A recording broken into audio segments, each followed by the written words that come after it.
ඔය රණ්ඩු වෙනවද? ඈ? ඔය අයියත් එක්කද රණ්ඩු වෙන්නේ? කෝ අයියා ගොනි අඬනවනේ කෝ. A few moments later.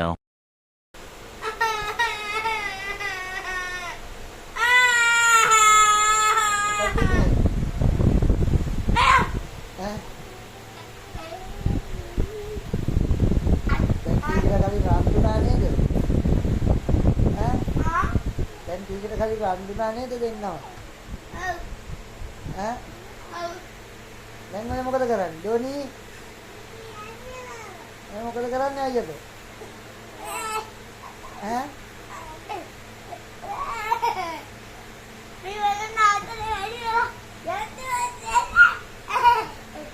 ඔය අයියද මොකද කරන්නේ? ඈ?